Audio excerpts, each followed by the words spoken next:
الحمد لله رب العالمين.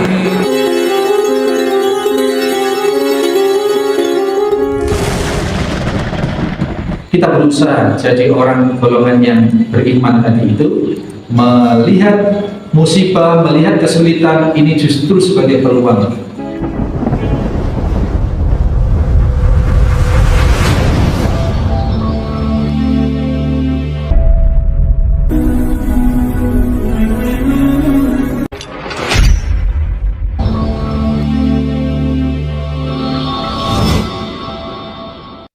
Bismillahirrahmanirrahim. Assalamualaikum warahmatullahi wabarakatuh. Innal hamdalillah nahmaduhu wa nasta'inuhu wa nastaghfiruh wa na'udzu billahi min sururi anfusina wa min sayyiati a'malina. May yahdihillahu fala mudhillalah wa may yudlil fala hadiyalah. Asyhadu an la ilaha illallah wahdahu la syarikalah. Asyhadu anna Muhammadan abduhu wa rasuluhu la nabiyya ba'dah. Allahumma salli wa sallim wa barik ala Muhammadin wa ala alihi wa sahbihi wa mawalah. Hadirin hadirat rahimani wa rahimakumullah. Akhir dari peristiwa Ahzab ini, setelah hampir 1 bulan ini tidak terjadi benturan yang besar-besaran. Terjadi benturan, tetapi Allah menolong dengan mengirim angin yang memporak-porandakan.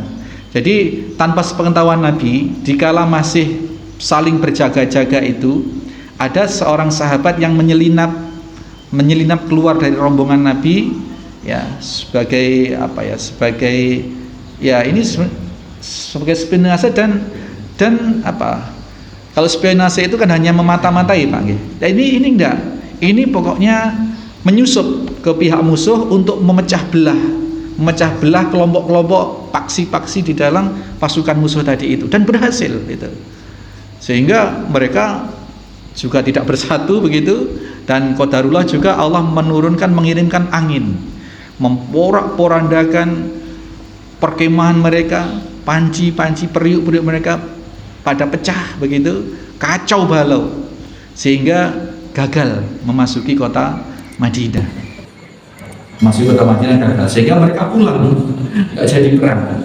Nah, jadi di situ kemudian setelah peristiwa itu dinyatakan kemenangan di pihak kaum muslimin. Kemudian orang-orang yang di Madinah, orang-orang Yahudi yang terikat perjanjian itu berkhianat dikala kaum muslimin sedang genting tadi itu, sedang ribat berjaga-jaga di garis batas pertempuran tadi itu. Sana berkhianat atau bikin kerusuhan, atau padahal di Madinah hanya tinggal para wanita dan anak-anak dan orang tua. Tapi qadarullah keadaan segera berhasil. Nabi dan para sahabat pasukannya kembali ke kota, kemudian mengatasi masalah dan mengadili orang-orang Yahudi yang terikat dalam perjanjian damai tetapi melanggar tadi itu. Nah, satu kisah fenomenal di saat genting-gentingnya menggali parit tadi itu, Bapak sekalian, di mana kelaparan sedemikian menggelantung. Ada seorang sahabat yang kemudian membisiki Nabi Shallallahu Alaihi Wasallam, ya Rasul, nun sewu, saya di rumah ada satu kambing yang sangat istimewa, sangat gemuk. Saya iba dengan Rasul, nanti mohon Rasul hadir di rumah saya, tidak usah bawa teman supaya ini bisa dinikmati. Diundang makan lah, Pak, karena kelaparan padahal. Tapi apa yang terjadi? Rasulullah justru mengajak sebagian besar, selain yang tetap berjaga-jaga tadi, sebagian besar ratusan bahkan ribuan orang hanya untuk menghadiri undangan tadi. Karena sifat dermawannya Rasul, kambing satu itu diajak makanlah ratusan bahkan ribuan orang itu untuk makan. Setelah makanan itu didoakan oleh Nabi, kemudian para sahabat mengambil satu persatu, dan semua kebagian, semua makan kambing satu itu tidak habis. Itu salah satu wahyu juga dari Allah Subhanahu Wa Taala. Ini keajaiban atau mukjizat di antara mukjizatnya adalah kambing satu dimakan oleh ratusan bahkan ribuan orang itu tidak habis ini. Jadi itu Bapak sekalian kisah yang kita ramu dengan satu faedah-faedah yang didasarkan oleh dua ayat ini. Nah, ini mengantarkan pada kita bahwa jika kita menghadapi kegentingan di dalam hidup, ini sebenarnya sudah tidak ada alasan kita untuk ini leka-lekok gitu, karena janji-janji Allah sudah komplit, sehingga kita berusaha jadi orang golongan yang beriman tadi itu, melihat musibah, melihat kesulitan ini justru sebagai peluang.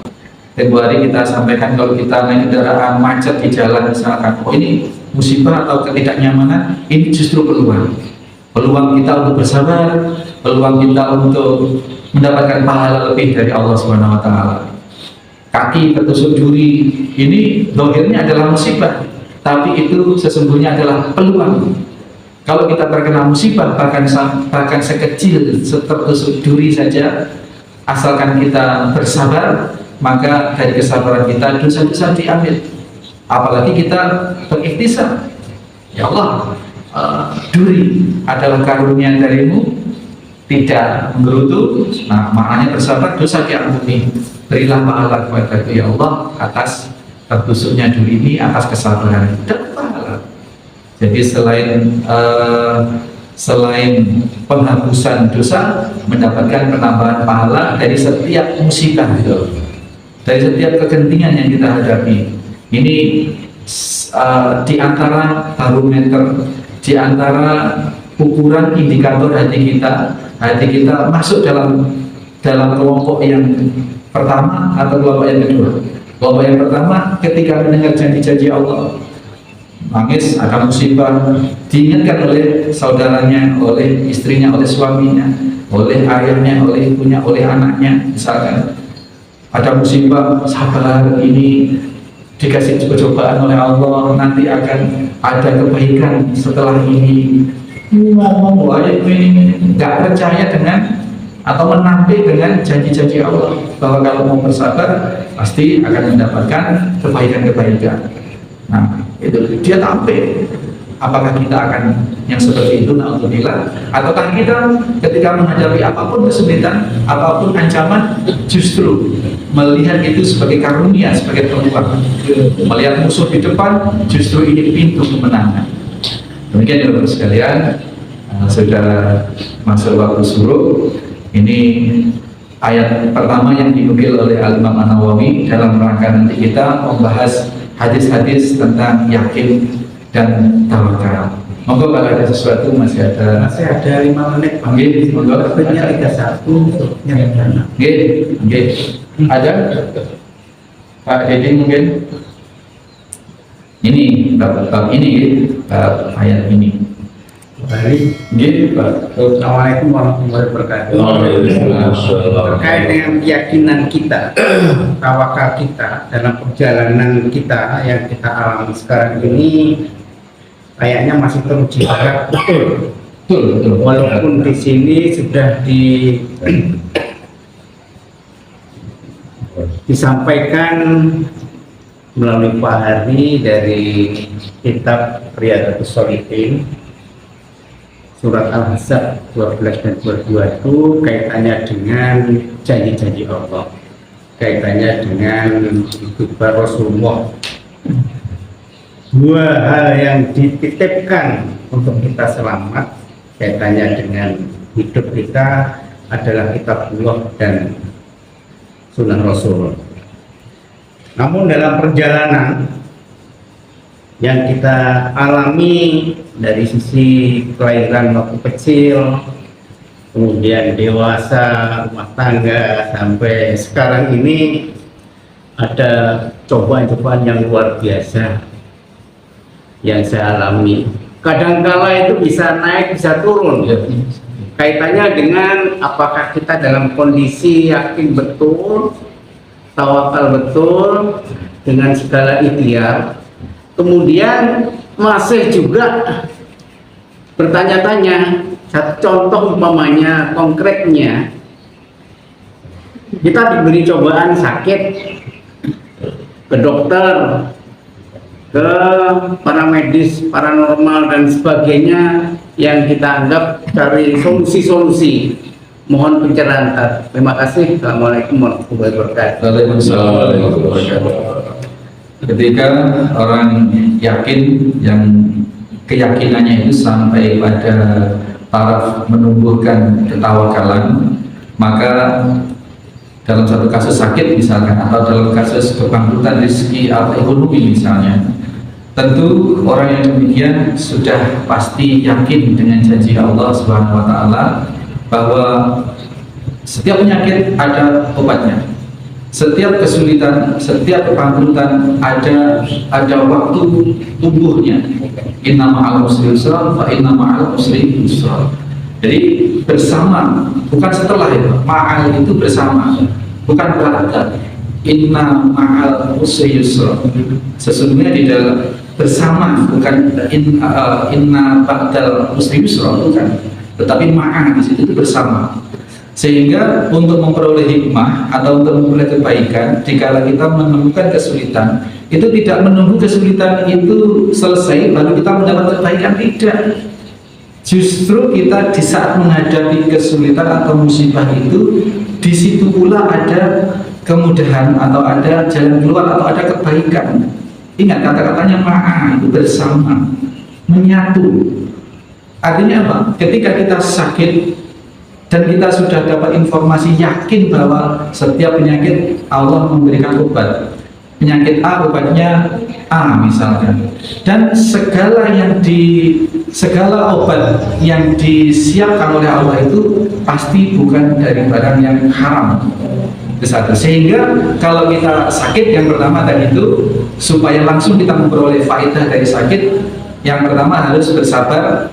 Makna bersabar adalah tidak tasahud atau tidak menggerutu atau tidak gersuloh. Itu bersabar, langsung dapat kebaikan, yakni diangkatnya dosa-dosa. Kemudian yakin bahwa Allah akan memberi kesembuhan, maka ikhtiarnya kemudian ke dokter lah, ke tempat-tempat, ke ikhtiar yang halal. Karena Allah tidak, yang obat yang dijanjikan oleh Allah tadi itu bukan dari barang yang haram, sehingga cara maupun zat yang haram itu pasti oleh orang yang yakin seperti ini dihindari. Pasti tidak ke dukun, pasti tidak ke orang pintar, pasti yang dilakukan adalah yang tidak menyelisihi ketentuan syarat. Kalaupun ke berobat, ke rumah sakit, ke dokter, nggak mengapa. Atau kalau ke alternatif ya yang syar'i, misalkan ruqyah, herbal, tikun nabawi, seperti itu. Jadi rumusnya ada pada seberapa dia beriman, memiliki keyakinan yang sabit, yang kokoh, kemudian menimbulkan ketawakalan, berupaya dengan jalan yang tidak haram, kemudian hasilnya diserahkan sepenuhnya kepada Allah dengan penuh keyakinan Allah Maha mengendaki. Kalau memang belum di hari kedua atau ketiga itu Allah memberi kesembuhan, berarti di hari kedua ketiga itu Allah masih ingin mengambil sebanyak-banyaknya dosa-dosa kita. Maka yang terjadi justru di dalam musibah sakit itu justru kita merasakan ada karunia Allah di dalamnya. Nah, sehingga kalau baru hari kelima diberi kesembuhan oleh Allah, bahkan pun kalau sampai meninggal tidak ketemu kesembuhannya, berarti sakit ini memang sudah Allah ciptakan untuk jalan menuju kematian. Dalam posisi menjaga kesabaran, keridhaan kepada Allah, dan kesyukuran atas apa yang Allah timpakan kepada kita tadi itu justru akan menjadikan jalan lurus menghadapi maut. Dan itulah keberhasilan dan kemenangan seorang muslim, di mana mengakhiri hidupnya di jalan Allah Subhanahu wa Ta'ala, menahan diri dari hal-hal yang haram. Oh, ke mbah sana lo, oh ke orang pintar sana, atau kemarin sudah sering kita, oh ada empedunya anjing, saya dulu sembuh seperti itu, seperti itu. Orang yang yakin tidak akan tergoda oleh hal yang demikian. Nanti bingung ya, jadi tetap sikoh lurus di dalam jalan yang dihalalkan oleh Allah Subhanahu wa Ta'ala.